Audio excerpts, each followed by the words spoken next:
Students, let's identify the hibiscus plant today. You can see this is the flower of the hibiscus plant, and five petals are there. They're polypetalous, and you can see the red, bright red and hairy stigma there, and the yellow anthers are also there. The pollen grains are there, so they're forming a tube-like structure, monadelphous stamen, that is.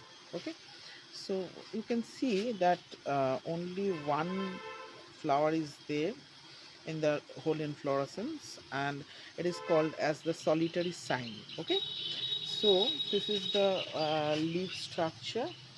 So this is the proper leaf structure, and uh, you can see the leaves are like alternate. Okay, alternate leaves.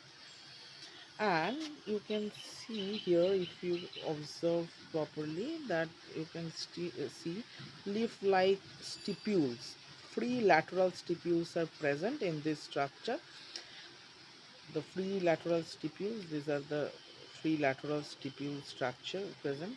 Okay, uh, I'm spotting with the finger. So this is free lateral stipule. Okay, and if you observe the flower again properly, that they are having that uh, sepal, that they are gamosepalous. The sepals are joined together, and also apicalyx is there. Okay, so number of apicalyx may vary. Okay, so,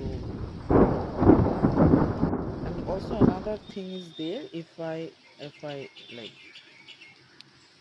take a leaf, you can see there is a mucilage is there. Mucilaginous, it is a mucilaginous plant. Mucilage is there. Okay, little amount of mucilage is there.